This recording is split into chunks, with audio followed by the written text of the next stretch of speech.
Peuple de Dieu, frères et sœurs en Christ, Shalom. Gloire à Dieu, gloire à Dieu, gloire à Dieu. Le Seigneur nous accorde ce 8e mois par sa grâce et je viens lui présenter des actions de grâce. Alléluia. Frères et sœurs, après des riches et profonds enseignements sur la transformation et l'intendance spirituelle le mois passé, nous montons à une autre dimension et voulons aborder un nouveau thème intitulé la transformation et l'onction spirituelle. C'est ça le premier sous-thème du mois. Je vais m'atteler sur sa signification, ses différentes sortes et son fonctionnement.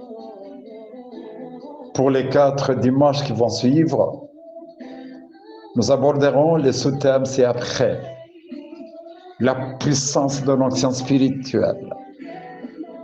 Tout chrétien a-t-il l'onction spirituelle? L'onction spirituelle et ses manifestations sur la vie d'un croyant. Le dernier sous-thème sera activer l'onction spéciale et l'onction particulière de Dieu dans notre vie. Ce sont des enseignements importants à ne pas manquer. Pour ce matin, lisons successivement ces 3 écritures bibliques, des écritures qui vont nous permettre de comprendre ce que c'est l'onction spirituelle, ses différentes sortes et comment elle fonctionne. Nous sommes dans le livre d'Ésaïe 61, les 2 premiers versets, et dans le Nouveau Testament, nous ouvrirons les Actes des Apôtres, chapitre 10, de 37 à 38, et la première épître de Jean, chapitre 2, le verset 20 et le verset 27. Ésaïe 61, du 1er au 2e verset, je lis. L'Esprit de l'Éternel du Seigneur est sur moi, car l'Éternel m'a oint, souligné, car l'Éternel m'a oint pour annoncer de bonnes nouvelles aux débonnaires, donc des personnes humiliées. Oui, il m'a envoyé afin de panser ceux qui ont le cœur brisé, pour proclamer aux captifs la liberté et aux prisonniers l'ouverture de la prison, pour proclamer l'année de la faveur de l'Éternel et le jour de la vengeance de notre Dieu, pour consoler tout ce qui mène deuil.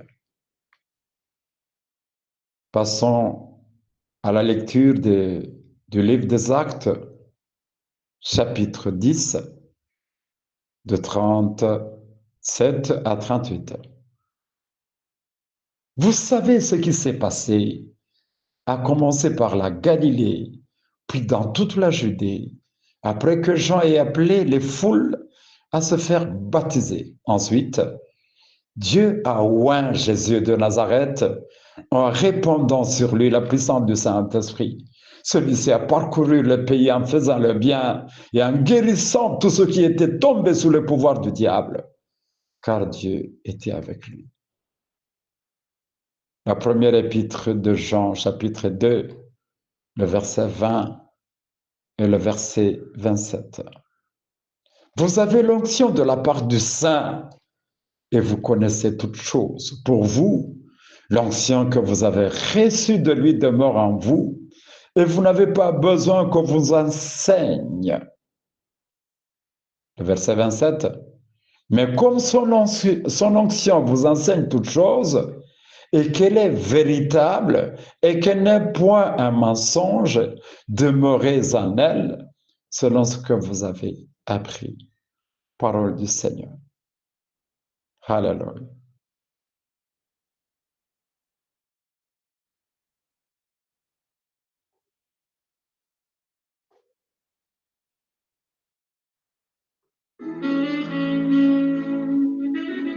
Gloire au Seigneur, gloire au Seigneur. Oui, peuple de Dieu, frères et sœurs,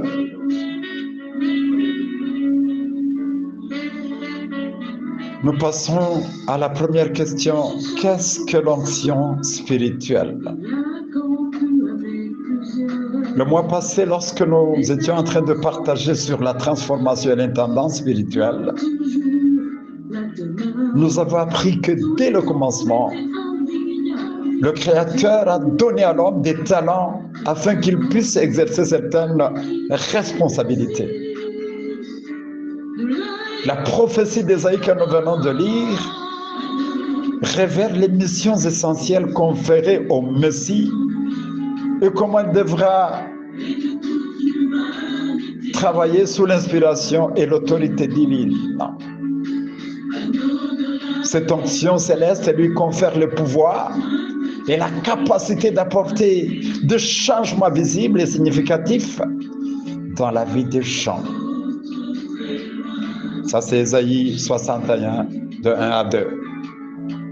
L'écriture des Actes 10, 37 et 38 montre que l'onction céleste a permis Jésus de faire le bien et de guérir ceux qui souffraient. Et selon 1 Jean 2, 20 et 27, la plénitude de l'onction que les enfants de Dieu reçoivent de lui évoque un aspect essentiel de la vie chrétienne. Cette onction nous confère une connexion directe avec le Saint. Et cela signifie que grâce à elle, grâce à cette onction que nous avons reçue, automatiquement nous avons accès à une compréhension spirituelle qui nous permet de discerner la vérité de l'erreur. L'apôtre Jean affirme que cette onction est véritable. Il n'y a pas de mensonge en elle. Elle est infaillible car elle vient de Dieu. Frères et sœurs, à nos jours, le concept onction est mal interprété. Il devient un objet de commercialisation entre ses vendeurs et ses acheteurs. Au lieu que les enfants de Dieu soient remplis du Saint-Esprit et avancent de gloire en gloire avec plus d'onction, au lieu que les enfants de Dieu comprennent leur appel et jouent leurs tâches, ceux-ci sont manipulés par des enseignements tendancieux et théâtralisés. La rencontre de l'apôtre Pierre et un certain Simon le magicien met au clair l'importance de cet enseignement sur l'onction spirituelle. Eh bien, Simon le magicien exprimait clairement son besoin d'acheter le pouvoir afin de gagner beaucoup d'argent en vendant le Saint-Esprit et en imitant Pierre par l'imposition des mains. Pierre lui a répondu avec force: la grâce et les dons de Dieu ne peuvent pas être monétisés ou acquis par des moyens matériels. Actes chapitre 8, 20. Faisons tous attention à tous les soi-disant serviteurs dont pour eux l'onction est une marchandise à vendre. Beaucoup d'enfants de Dieu ont une compréhension erronée de la nature de l'onction divine. Que signifie l'onction spirituelle en réalité et selon la Bible? Frères et sœurs, l'onction spirituelle est un don de Dieu, un appel essentiel donné à une personne appelée à une mission particulière afin que celle-ci travaille avec efficacité et accomplisse la volonté de Dieu dans sa vie. Cette onction le permet de guérir des âmes abattues. Après la préparation et la transformation de cette personne choisie et appelée par Dieu, elle est mise à part en répandant sur de l'huile sainte pour une mission toute particulière. Vous comprenez avec moi que l'onction est le symbole de la puissance et de l'autorité de Dieu placée sur la personne appelée, choisie par Dieu, mais une onction qui se manifeste de plusieurs manières. L'onction divine est encore le revêtement spécifique. Elle peut être destinée soit à la prédication, à l'évangélisation, à l'adoration, à la prière, à la louange, etc. Tout acte spirituel, tout service pour Dieu ne peut être réalisé efficacement qu'avec le soutien et la puissance du Saint-Esprit. Frères et sœurs, si nous reculons un peu dans l'Ancien Testament, l'onction divine ne concernait que 3 types de gens: le prophète, le sacrificateur et le roi. Ils étaient consacrés à Dieu en versant de l'huile parfumée sur leur tête. Avec cette huile, l'on les vouait au service de Dieu. On les habilitait à exercer un mandat divin. Cela veut dire que l'huile qui était déversée sur leur tête symbolisait la sainteté de Dieu et les préparait à recevoir et à manifester la puissance de Dieu.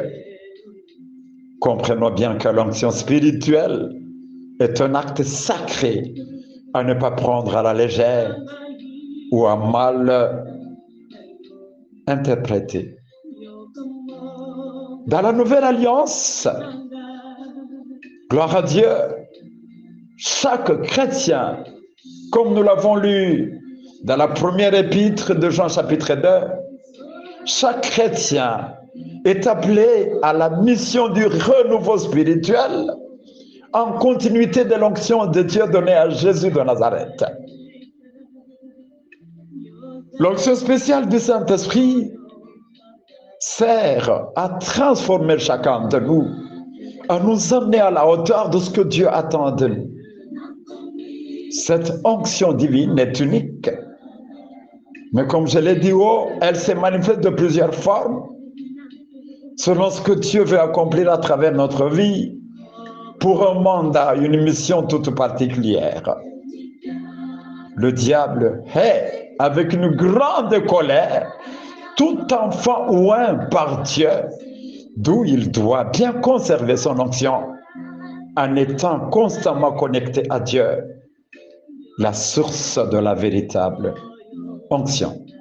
Passons au deuxième point qui parle de différentes sortes de l'onction divine. Frères et sœurs, dans l'Ancien Testament, il nous est présenté deux sortes d'onction. L'onction divine positive et l'onction divine négative. Par moment, l'onction divine positive était donnée à certaines personnes et se manifestait par certaines capacités surnaturelles opérées par le Saint-Esprit, agissant au sein de la personne appelée afin d'accomplir la volonté de Dieu et manifester sa grâce. Comme je l'ai dit, il s'agissait des prophètes, des sacrificateurs et des rois. Ceux-ci recevaient cette onction divine positive afin d'accomplir des tâches spécifiques pour la gloire de Dieu. Dans Exode 40, 13, par exemple, l'Éternel Dieu demanda à Moïse de donner l'onction divine à Aaron pour qu'il devienne prêtre et porte le peuple devant Dieu dans le sanctuaire. Dans 1 Samuel 15, c'est le tour de Samuel de donner l'onction au jeune David afin qu'il remplace le roi Saoul et devienne roi sur Israël. Les quelques aspects qui caractérisaient l'onction divine positive étaient la présence du Saint-Esprit, la transformation intérieure, la puissance pour le service avec efficacité. Par moments aussi, Dieu donnait l'onction divine négative. Il choisissait certaines personnes qui ne croyaient pas nécessairement en lui, en vue d'accomplir une tâche négative en sa faveur. Une telle onction leur était donnée par Dieu en vue de détruire quelqu'un ou quelque chose qui s'opposait à la volonté de Dieu. Je vous donne quelques exemples de cette onction divine négative, parce que même actuellement, il y a des onctions divines négatives qui sont données à certaines personnes qui peuvent nous faire la prophétie pour accomplir la volonté de Dieu, tandis que ces mêmes personnes qui disent des prophéties ne sont pas peut-être correctes avec Dieu. Mais allons-y dans l'Ancien Testament voir quelques exemples bibliques de cette onction divine négative. Dans 1 Roi 19, 16, Dieu a utilisé Jéhu, le chef militaire d'Israël. Il a été fait roi par Dieu pour détruire complètement la maison d'Akab à cause de son infidélité. Ça, c'est un exemple. Si vous lisez Ésaïe 45, vous allez aussi vous rendre compte d'un roi païen appelé Cyrus. Dieu l'a utilisé pour publier un décret à toutes les nations de la terre afin de faciliter le retour des exilés juifs de Babylone vers la Palestine. Ce roi détruisait toute nation qui s'opposait à la volonté de Dieu. Dieu l'a utilisé pour la libération des Juifs et pour la reconstruction du temple de Jérusalem. Je peux aussi citer l'exemple du roi Assuérus qui a donné une feuille de route à Néhémie. Néhémie chapitre 1 jusqu'à 6. Vous allez voir que ce roi a été utilisé, il n'était pas chrétien, mais il a été utilisé par une onction divine négative pour permettre à ce que Néhémie fasse le travail de la reconstruction du temple détruit par les ennemis. Frères et sœurs, dans le Nouveau Testament, loin de Dieu, Jésus-Christ déclare à Matthieu 28, 18 et 19, « J'ai reçu tout pouvoir dans le ciel et sur la terre. Allez donc dans le monde entier, faites de toutes les nations mes disciples. » Les disciples de Christ n'ont pas une onction divine négative. Au contraire, ils ont le pouvoir, ils ont l'autorité descendue du ciel. L'autorité et le pouvoir de Christ lui-même.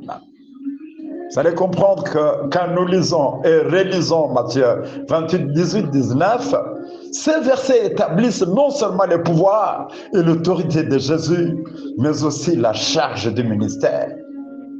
Le Dieu trinitaire donne à ses véritables envoyés 3 formes d'onction positive. Il s'agit de l'onction de puissance, dunamis, l'onction d'autorité, exousia, et l'onction d'intérieur, charisma. Frères et sœurs, terminons par le 3e point qui concerne le fonctionnement de ces différentes onctions. Bien-aimés, Dieu a accordé à chacun de nous selon sa volonté, sa souveraineté, des dons spirituels spécifiques correspondant à la mission qu'il a confiée à chacun. Dieu ne peut jamais envoyer quelqu'un dans un champ de mission sans lui doter d'une feuille de route, de moyens spécifiques et nécessaires pour atteindre des objectifs divins. Sans l'appel, sans cahier de charge, ni modèle de fonctionnement, l'on travaille en vain. Vous avez l'onction de puissance, soit l'onction de l'autorité spirituelle ou l'onction intérieure. Il faut se référer à Jésus afin d'éviter les erreurs. L'onction de puissance permet aux témoins de Dieu d'accomplir des miracles, des guérisons, des délivrances selon la souveraineté et la volonté de Dieu. Il ne les programme pas. Ces miracles, ces guérisons, ces délivrances ne se programme pas par la volonté humaine. Non, Dieu les opère quand il veut, autant qu'il veut, à qui il veut, au moment où il veut. Cette onction de puissance est une capacité, une force, une puissance accordée par le Saint-Esprit et ne s'achète ni ne se vend. Alléluia.